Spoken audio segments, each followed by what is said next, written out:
قبر کے حالات۔ بسم اللہ الرحمن الرحیم۔ قبر آخرت کی منزلوں میں سے پہلی منزل ہے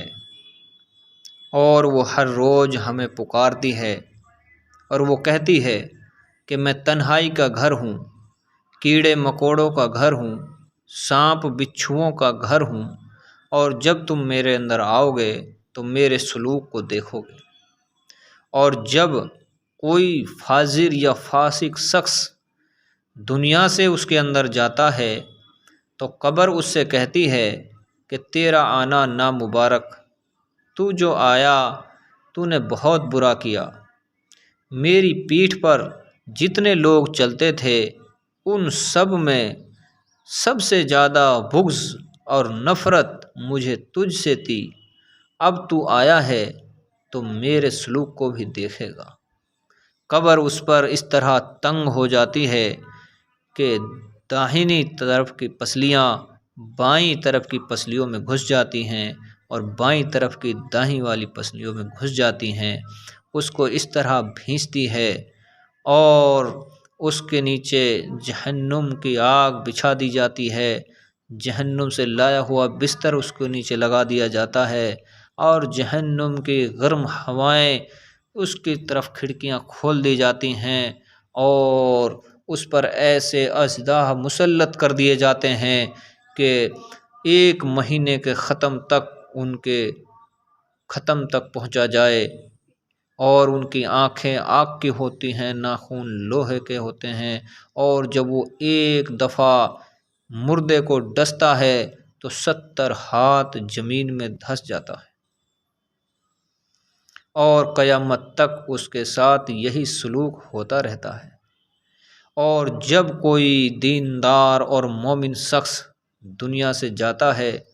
تو قبر کہتی ہے تیرا آنا مبارک، تو جو آیا ہے تو نے بہت اچھا کیا، اب تو میرے حوالے ہے، اب میرے سلوک کو بھی دیکھے گا۔ اور قبر اتنی کشادہ ہو جاتی ہے، منتہائے نظر تک کھلی ہی کھلی نظر آتی ہے، جہاں تک اس شخص کی نظر آتی ہے وہاں تک اسے کھلا ہی کھلا نظر آتا ہے، اور جنت کا بچھونا اس کے نیچے بچھا دیا جاتا ہے اور جنت کے خوشبوئیں اس کو آتی رہتی ہیں، اور اس سے کہا جاتا ہے کہ اب تو یہاں دلہن کی طرح سو جا، تجھے جگانے والا کوئی نہیں ہے، اور وہ قیامت تک اس کے اندر سوتا رہتا ہے۔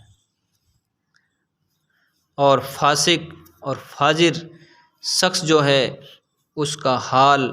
کہ آگ کے بچھونے بچھا دیے جاتے ہیں، کھڑکیاں کھول دی جاتی ہیں، اور قبر کہتی ہے کہ میں تیرا خون چوس لوں گی، تیرا گوشت کھا جاؤں گی، اور تیرے جوڑوں کو جدا جدا کر دوں گی، اور تیرے پنڈلیوں کو گھٹنوں سے جدا کر دوں گی،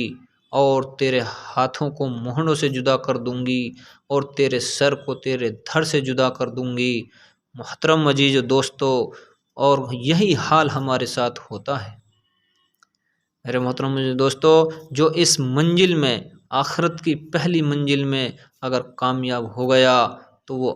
تمام منزلوں میں انشاءاللہ کامیاب ہو جائے گا، اور اگر پہلی ہی منزل میں وہ اٹک گیا تو باقی کی منزلوں میں بھی مشکل اور دشواری ہو جائے گی۔ اس لیے ہمیں حق پر رہتے ہوئے اور حق بات کرتے ہوئے دنیا میں رہنا ہے۔ دنیا کے اوپر اللہ پاک کہتا ہے انسان تو میری زمین پر فساد نہ پھیلا، میری زمین پر فساد نہ پھیلا، جھوٹی سچی قسمیں کھا کر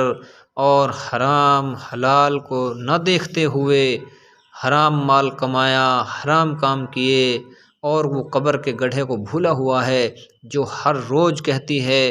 کہ میں تنہائی کا گھر ہوں، بیگانگی کا گھر ہوں، جب تو میرے اندر آئے گا تو میرے سلوک کو دیکھے گا۔ تو میرے محترم عزیز دوستو، قبر کے حالات بہت سنگین ہیں، اس لیے ہمیں بہت سوچ سمجھ کر رہنا ہے، اپنی نمازوں کی پابندی کرنی ہے، اپنے ایمان پر ثابت قدم رہنا ہے۔ اللہ تبارک تعالی عمل کرنے کی توفیق عطا فرمائے، اور ہمارے اس چینل کو لائک اور سبسکرائب کریں۔